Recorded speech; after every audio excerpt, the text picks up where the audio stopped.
Sauda a amada igreja com a paz do Senhor Jesus. Amém. Glória a Deus. Louvado seja o nome do Senhor. Quero agradecer ao pastor, ao ministério, pela oportunidade de estar aqui nesta noite para estar ministrando, a palavra do Senhor.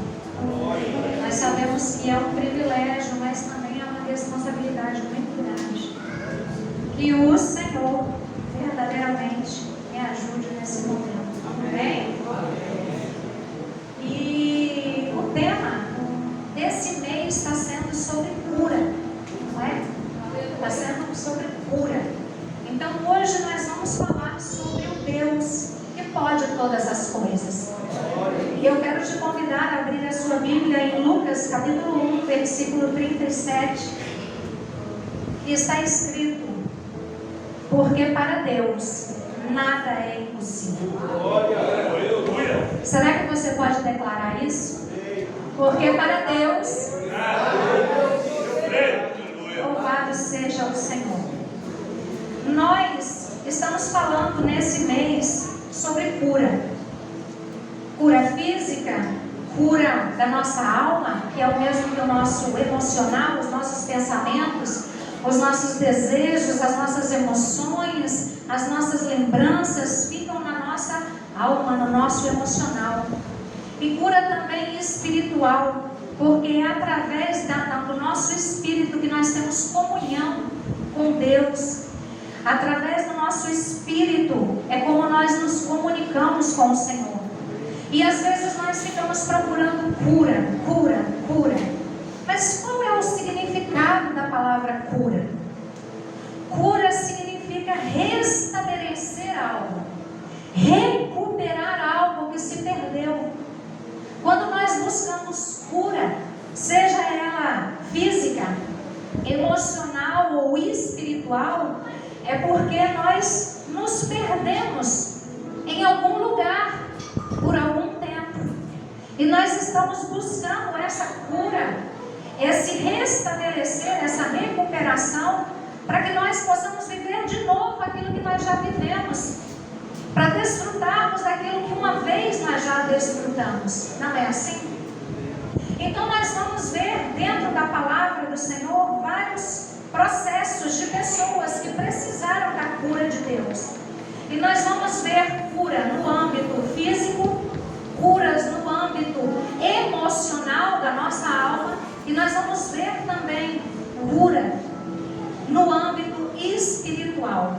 Então, em primeiro lugar, eu quero te convidar a abrir a sua Bíblia, fica em 2 Reis, capítulo 5, do versículo 1 ao 19. Nos conta a história de Naamã. Naamã, que era um homem muito poderoso. Diz a palavra do Senhor que Naamã era capitão do exército do rei da Síria. Ele era um homem grande diante do seu Senhor e de muito respeito, porque através de Naamã, Deus deu livramento aos sírios. E era este homem herói valoroso, porém leproso. Esse homem, ele tinha uma doença física. A doença física é mais fácil de nós vermos. A doença de Naamã era uma doença que todos viam. E na época era até proibido estar perto dessa pessoa, porque a lepra era algo que contaminava outras pessoas, era algo que pegava em outras pessoas. Então ele era um homem honrado, ele era um homem distinto, porém ele tinha um estigma de doença. E esse homem, em uma das guerras dele, ele trouxe para dentro da sua casa uma menina, que a Bíblia não relata o nome, mas essa menina disse: a senhora dela, a esposa de Naamã, se o meu Senhor estivesse em Israel, com certeza o profeta o curaria. E ele foi até Israel e ele procurou quem podia curá-lo. E Eliseu foi usado por Deus para dizer a Naamã que se humilhasse, mergulhando 7 vezes no rio. Um rio onde ele não queria, porque ele achava que tinha rios melhores da onde ele tinha vindo. E por causa de pessoas ao lado dele, que incentivaram ele a fazer aquilo que o profeta tinha falado, que ele tinha ido buscar, ele foi e mergulhou. E após ele mergulhar, após ele se humilhar diante da palavra que foi lançada, ele encontrou a cura física que ele precisava. A humildade, ela procede à nossa bênção. Nós precisamos de humildade para nós alcançarmos a cura divina. 2 Reis, capítulo 20, do versículo 1 ao versículo 11, nos conta a história do rei Ezequias. Um homem que fez muitas coisas para Deus, porém ele foi acometido de uma doença de morte. E Deus falou para o profeta Isaías: vá à casa do rei Ezequias e fala para ele colocar a casa dele em ordem, porque certamente ele vai morrer. E a palavra do Senhor nos declara que Ezequias virou para lá, para sua parede, e conversou com Deus. Ele orou e ele chorou amargamente. E diz que Deus, o Senhor, o Deus do seu antepassado Davi, escutou a oração do rei e viu as lágrimas do rei. E Deus disse para o profeta: volte e diga para ele que eu vou curá-lo. Esse homem, ele olhou para tudo aquilo que Deus tinha mandado falar para ele, e ele se arrependeu. E é também necessário que haja arrependimento para que haja cura na nossa vida. Cura na nossa alma. No Salmo 3, no Salmo 6, capítulo 3, o salmista declara: e a minha alma está muito aflita, ó Deus, quando virás me curar? Esse Salmo 6 é um dos 7 salmos chamados de salmos penitenciais na tradição cristã.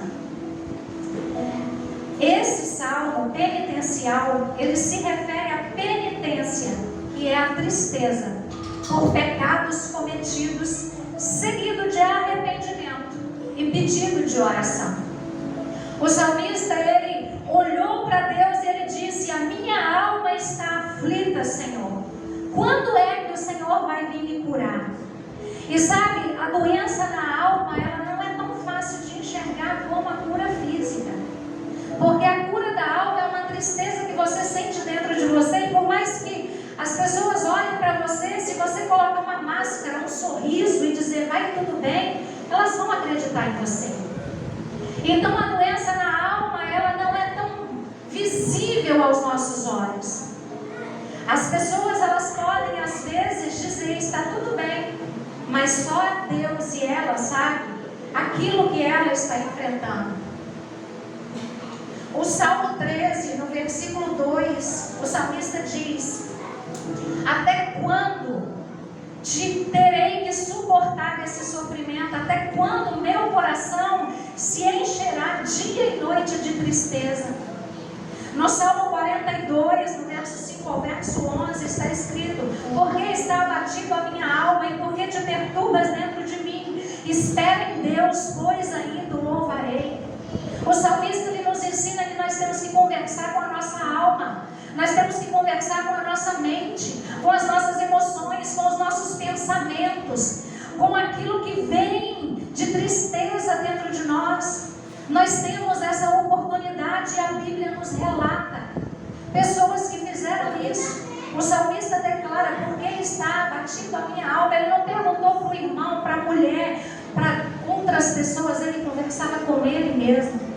E às vezes é necessário nós perguntarmos para nós: por que estamos abatidos? Por que estamos tão feridos? Por que estamos tão magoados? Por que estamos tão decepcionados? O que aconteceu?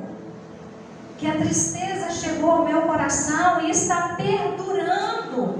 Porque a tristeza na alma, ela perdura.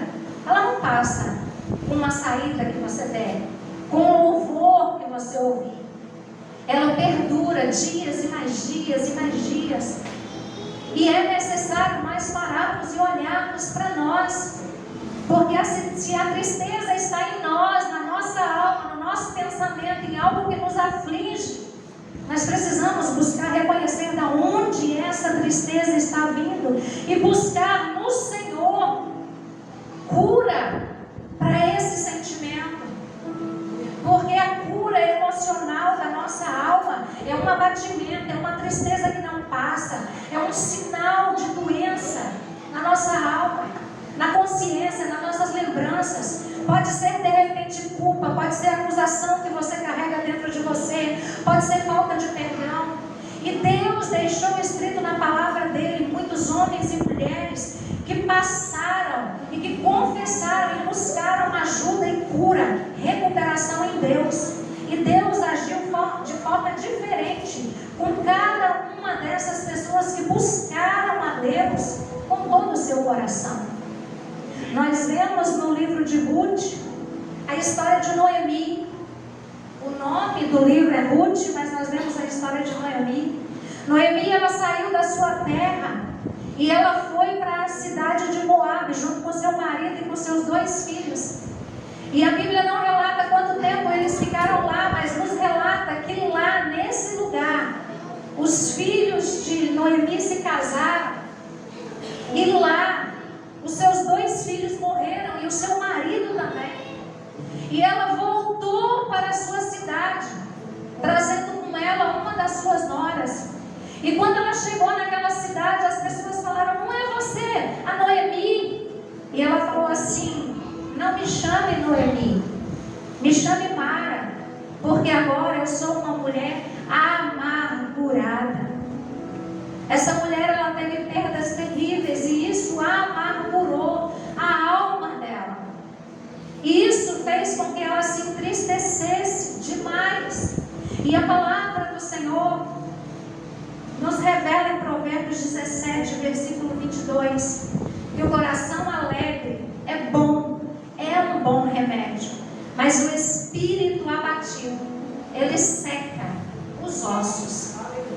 Ele passa do nível natural da nossa carne, ele passa do nível espiritual, ele passa do nível almático dos nossos pensamentos, ele vai nos nossos ossos, ele tira todas as nossas forças, ele tira toda a nossa vontade de viver. E nós podemos reconhecer alguém que está com o seu espírito abatido. A pessoa que está com o seu espírito abatido, ela está com profundo desânimo, numa tristeza, numa falta de esperança. Ela se sente humilhada, ela se sente desvalorizada, ela se sente sem energia por tempo prolongado. Quando nós abrimos a nossa Bíblia em 1 Reis, capítulo 17, começa a nos contar a história do profeta Elias, um homem de Deus, mas que passou por muitas e variadas situações que mexeu com o corpo, com a alma e com o espírito daquele homem, e que feriu aquele homem demais. E aquele homem, ele foi chamado para fazer uma grande obra. Aquele homem chegou diante do rei Acabe e ele disse para o rei Acabe que, conforme a palavra dele, não cairia orvalho nem chuva. E por 3 anos e 6 meses não choveu e não caiu orvalho naquele lugar. E assim que Elias profetizou aquilo que ia acontecer, Deus falou para ele: foge daqui, vai para o ribeiro de Querite. E ele foi para aquele lugar obedecendo a voz de Deus. E ali ele ficou por um tempo que a Bíblia não revela. Mas aquele homem, ele passou por um momento de solidão, de vazio, de tristeza, onde ele não tinha ninguém com quem ele pudesse compartilhar nada. E a Bíblia nos relata que esse homem ficou ali até o ribeiro secar. Então eu creio que passaram-se muito tempo. E quando o ribeiro começou a secar, Deus voltou a falar com ele e disse: vai para fora de Israel, para um lugar estrangeiro, que eu já ordenei uma viúva para te acolher e te alimentar. Ele teve que sair do meio do povo dele para ir para um lugar que não era o lar dele, não era a cidade dele, não era o povo dele, para ali ele ser acolhido, para ali ele ser alimentado. E ele obedeceu a voz do Senhor, e chegando ali naquele lugar, ele falou para aquela mulher: faz um pedaço, faz um pão para mim, traz água para mim. E a seca estava geral, e a água ela não negou de trazer para ele. Mas quando ele pediu o pão, ela falou assim: eu só tenho um pouquinho de azeite, um pouquinho de farinha para fazer para mim e para o meu filho, e nós vamos comer e morrer. E ele disse: faça primeiro para mim, e não vai faltar farinha nem azeite na sua vida. E essa mulher obedeceu, e não só obedeceu, mas acolheu o profeta na casa dela. Passado algum tempo, o filho dessa mulher adoeceu. E quando o filho dessa mulher adoeceu, essa mulher virou para o profeta e disse para ele: por que você veio para cá jogar o passado de pecado na minha cara? Você veio para cá, o meu filho morreu, você veio trazer destruição para a minha casa. E a Bíblia nos relata que o profeta pegou aquele menino no colo, e ele chegou diante de Deus e ele perguntou: Deus, por que o Senhor permitiu que isso acontecesse na casa dessa mulher? Ela me acolheu como o Senhor mandou, ela está me servindo durante todo esse tempo. E ali ele foi acusado injustamente por aquela mulher, e ele confrontou Deus com o questionamento da alma dele: Senhor, por quê? Ela obedeceu ao Senhor, eu obedeci ao Senhor, e a morte chegou aqui. Mas a Bíblia nos relata que ele orou, e Deus trouxe de volta o fôlego de vida para aquele menino. E houve de novo alegria naquela casa, houve de novo felicidade naquele lugar. E quando aquela mulher viu aquele milagre acontecendo, ela declarou: verdadeiramente eu posso ver que você é um homem de Deus. Mas sabe, palavras lançadas são feridas que muitas vezes não se cura com uma outra palavra de bênção lançada em cima. A neurociência nos explica que para cada uma palavra de destruição, de depreciação que você joga sobre uma pessoa, é necessário 20 palavras de assertividade, de positividade, para suprir aquela uma que você lançou. É por isso que a Bíblia nos fala que nós temos que ter cuidado com aquilo que sai da nossa boca, porque da nossa boca não pode sair palavras de bênção e de maldição. Então nós precisamos vigiar, nós precisamos cuidar. Então, passado algum tempo, Deus virou para o profeta e disse: vá até Acabe, porque eu vou mandar chuva. Lá vai o profeta obedecer de novo. E o profeta chegou naquele lugar, e quando ele se encontrou com Acabe, depois de 3 anos e 6 meses, obedecendo a voz de Deus, no capítulo 18, Acabe chegou perto dele e falou assim: ei, você, o perturbador de Israel. Mais uma vez palavras de acusação. E ele olhou e falou assim: eu não sou perturbador em Israel, você é e toda a sua família. Mas vai lá, junta agora os 400 profetas de Azerá e os 450 profetas de Baal, e hoje nós vamos ver quem é Deus de verdade, se é o Deus que vocês estão cultuando ou se é o Deus que eu sirvo. Porque o profeta foi levantado num tempo aonde existia uma crise muito grande espiritual e moral naquele lugar. Tinha se corrompido muita coisa, porque Acabe tinha casado com uma mulher que era perversa, e ela tinha mandado matar praticamente todos os profetas que ela conhecia e que teve acesso, ela mandou matar. Aqueles que não morreram estavam escondidos ou fugidos. E quando eles subiram ao monte para poder fazer o sacrifício difícil que esses profetas, esses falsos profetas vieram, e que eles começaram ali a clamar o Deus dele, a deusa deles, e que nada acontecia. O profeta zombou deles, tirou sarro deles, porque eles se cortavam, porque eles se chicoteavam, porque eles gritavam alto. E o profeta dizia para ele: grita mais alto, quem sabe o Deus de vocês, a deusa de vocês está dormindo. Então esse homem passou por muitos estágios. E diz, e nos conta a palavra do Senhor, que após os profetas tentarem até o sacrifício das 3 da tarde, e os deuses falsos deles e as deusas falsas deles não responderem, o profeta falou: chega, chega, agora eu vou clamar o meu Deus. E diz a palavra do Senhor que ele pegou 7 pedras e ele reconstruiu o altar, e ele mandou derramar naquele lugar por 3 vezes água em abundância. E a água era o que tinha falta ali naquele lugar, mas mesmo assim obedeceram a voz dele. E quando ele clamou ao Senhor, Deus mandou fogo do céu, e Deus consumiu todo o holocausto. E Deus se mostrou que Ele era o verdadeiro Deus, que esse profeta estava fazendo aquilo que agradava aos olhos do Senhor. E ali todo Israel dobrou os seus joelhos e adorou o Senhor e reconheceu o Senhor. E ali o profeta mandou que descesse todos os falsos profetas. E no versículo 40 do capítulo 18, ele e as outras pessoas mataram esses 850 falsos profetas. E a Bíblia nos diz que depois que aconteceu essa matança, o profeta subiu para orar e falou para o rei Acabe: vai para sua casa, porque certamente Deus vai mandar chuva. E realmente Deus mandou chuva. Começou o céu a se mover, e vinham trovões e relâmpagos, e o rei Acabe, ele subiu na sua carruagem, e ele saiu da onde ele estava, do Monte Carmelo, para Jezreel, onde ele tinha o seu palácio. E sabe o que aconteceu? O Espírito Santo do Senhor se apossou do profeta Elias, e ele correu cerca de 27 quilômetros na frente da carruagem do rei Acabe.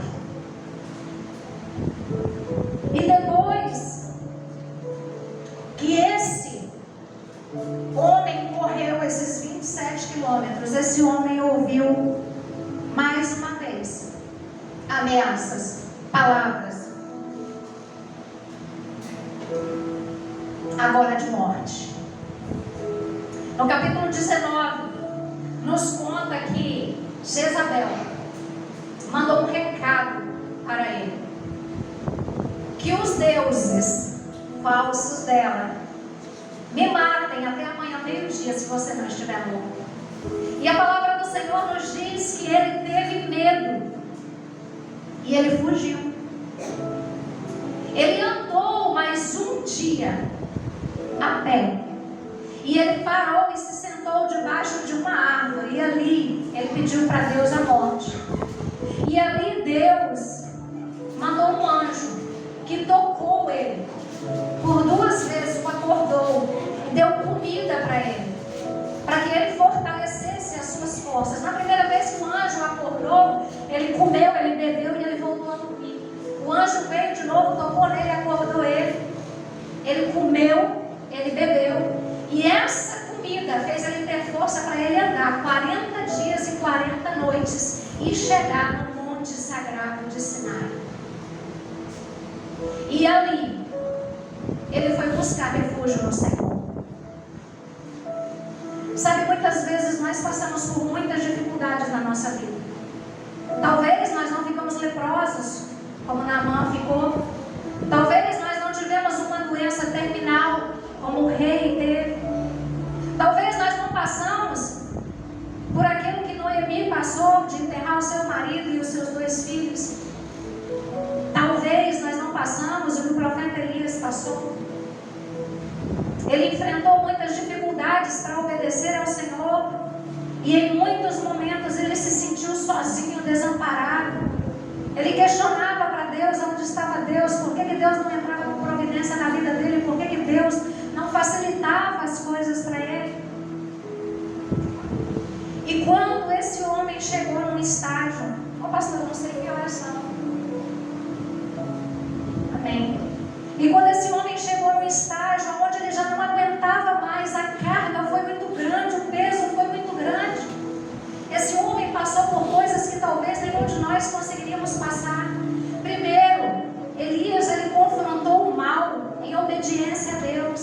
Segundo, ele fugiu e ficou sozinho muito tempo.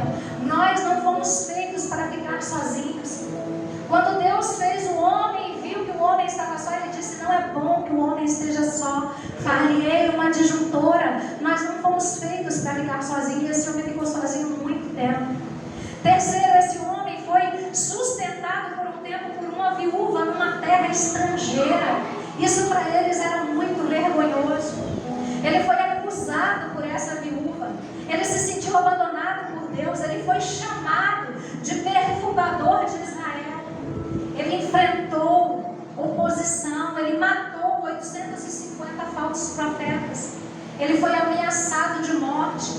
Ele teve medo. Ele fugiu. Ele se sentiu abandonado por Deus.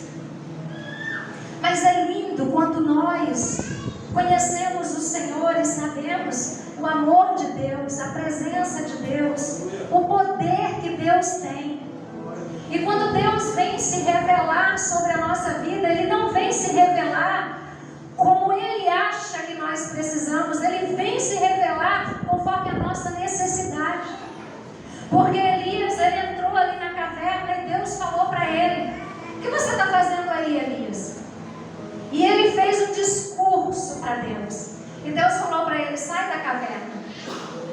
E quando ele saiu da caverna, a palavra do Senhor nos relata no capítulo, a partir do capítulo 20 para o final, que veio um vento muito forte e quebrou todas as rochas. E Deus não estava nesse vento forte, mas foi Deus que mandou. A palavra diz, declara.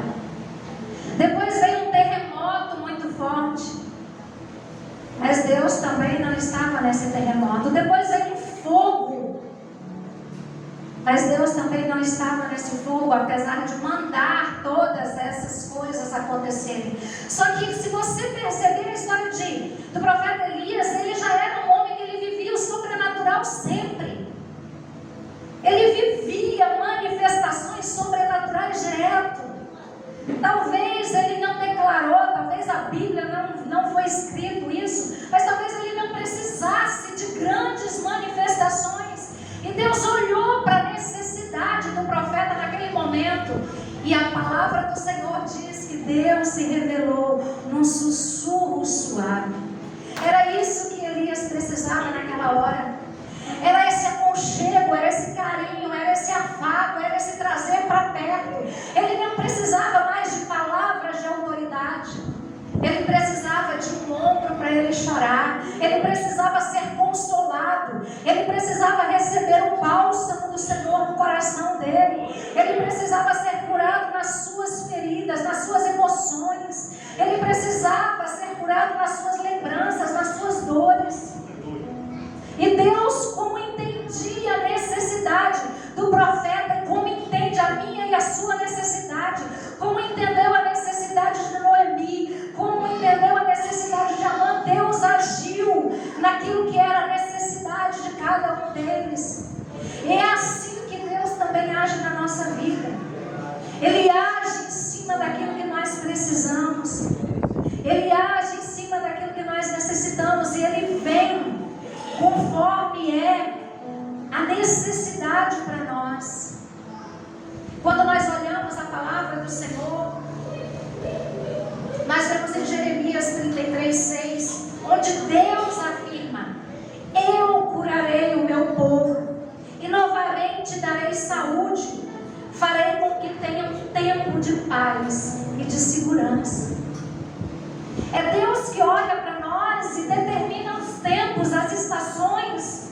Eclesiastes 3 nos diz que há um tempo preparado para todas as coisas embaixo dos céus. Jeremias capítulo 30, verso 17, Deus também declara: mas eu restaurarei a sua saúde e curarei as suas feridas. É o Senhor que tem poder para entrar e curar tudo aquilo que nós temos que ser curado, porque às vezes a nossa ferida não é na pele, não é no físico. Às vezes a nossa ferida ela é invisível e ela é muito mais por dentro do que aquilo que nós podemos ver. E é lá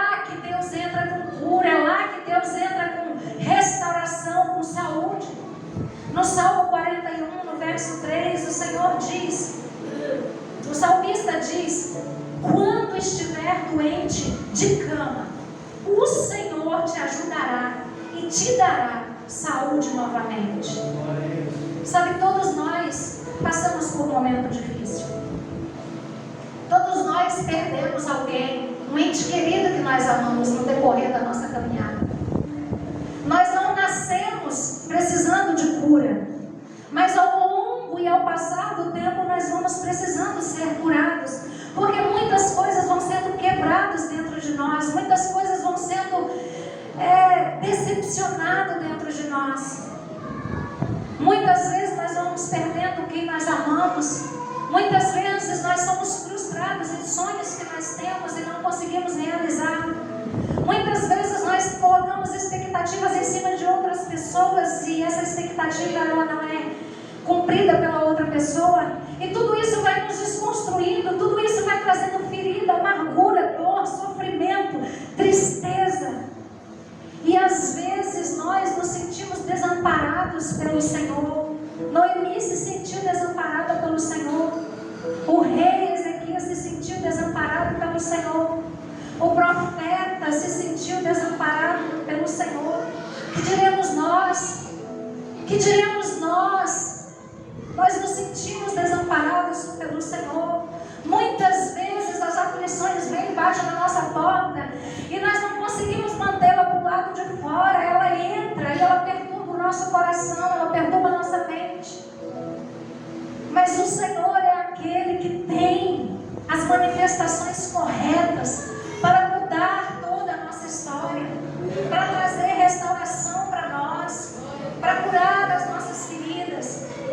Quando nós lemos a Bíblia, nós vemos que Naamã se humilhou e foi curado. Nós vemos que o rei Ezequias orou e chorou entregando a sua vida a Deus, e ele foi acrescentado para ele mais 15 anos de vida.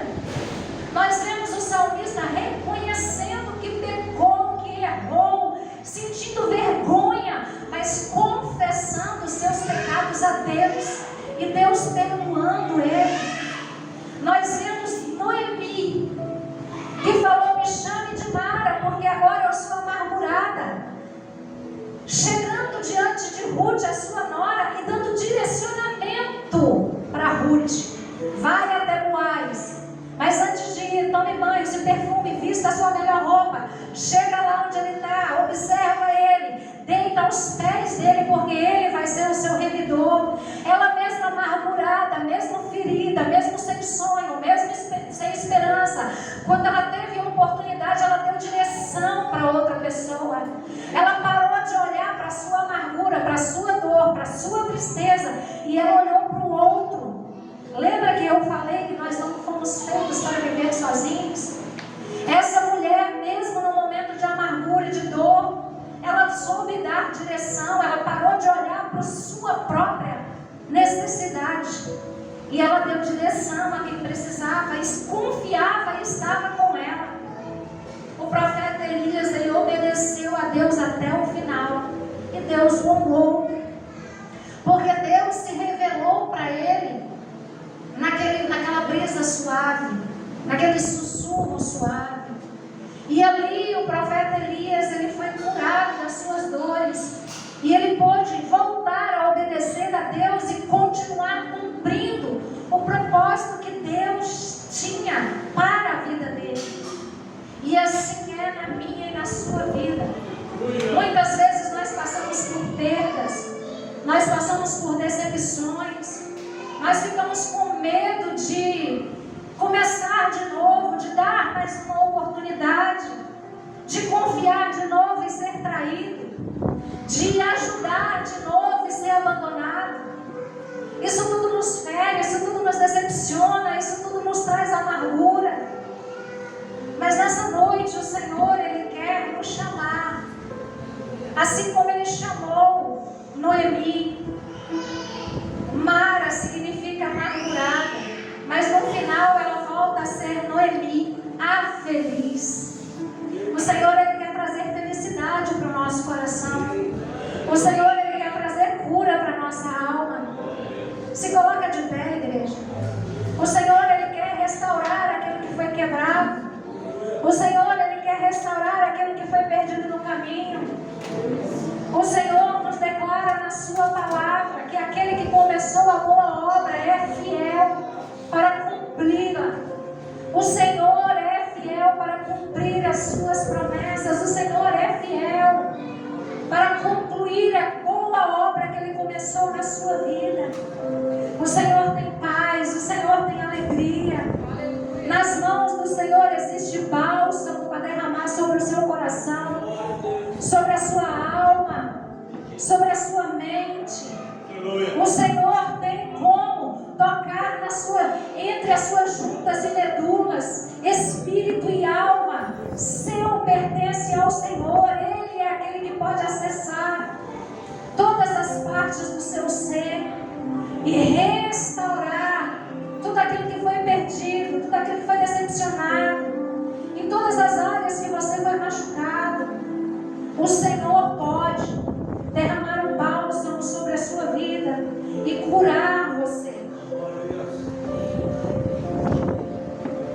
Com seus olhos fechados, se você percebe no seu coração, na sua alma, alguma ferida, alguma dor, algo que te traz tristeza, que te impede de avançar, que te impede de liberar perdão, que te impede às vezes até de entrar na presença de Deus, porque você se sente envergonhado por isso que você viveu, ou você olha para Deus e fala: quem me feriu foi alguém de dentro da igreja, eu não posso mais confiar nessas pessoas. Não foi Deus que te feriu, não foi Deus que te magoou, foi escolhas de pessoas que não sabiam o que faziam. Então eu quero te convidar a vir aqui na frente. Se assim você quiser, nós vamos orar por você, para que haja cura. A palavra do Senhor nos diz que o verdadeiro amor, ele lança fora todo medo. Se você tem medo de dar oportunidade para outras pessoas, se você tem medo de se relacionar, se você tem medo de voltar a ter comunhão, se você tem medo de ser decepcionado, ferido, traído, rejeitado, abandonado, o verdadeiro amor, ele pode lançar fora todo esse medo. E depende de você. Naamã, ele teve que ir até o profeta. O profeta, ele foi até o rei Ezequias porque ele estava numa cama, impossibilitado de sair. Noemi, ela largou de olhar para a sua própria dor e ela deu direção. O profeta obedeceu em todo o tempo e por isso ele achou consolo, conforto, alívio na presença do Senhor.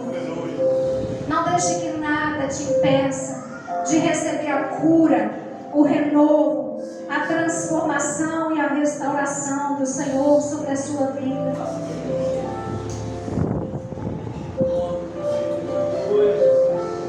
Não desista, não pare de crer. Os sonhos de Deus jamais vão morrer. Não desista, não pare de lutar, não pare de adorar. Levanta teus olhos e vê. Deus está restaurando os teus sonhos e a tua visão. Recebe a cura, recebe a unção de ousadia, unção de conquista, unção de multiplicação. Que o Espírito Santo de Deus possa tocar a sua vida. Que o Espírito Santo de Deus possa mudar a sua história. Que o Espírito Santo de Deus possa restaurar a sua alma, o seu corpo, o seu espírito. Que todo medo, medo de abandono, de rejeição, medo de sofrer, seja arrancado de dentro de você. E que Deus possa trazer sobre você um novo ânimo, um novo fôlego de vida. Que você possa abrir o seu coração para aquilo que Deus vai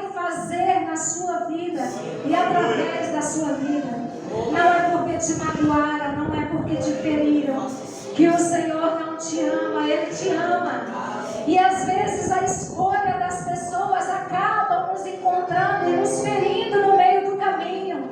Mas que hoje essas feridas possam receber um toque do Espírito Santo, possa receber o bálsamo do Espírito Santo, o bálsamo que sara, o bálsamo que restaura, o bálsamo que te dá força para que você possa levantar, firmar os seus pés sobre a rocha, que é Cristo Jesus, e permanecer na sua caminhada.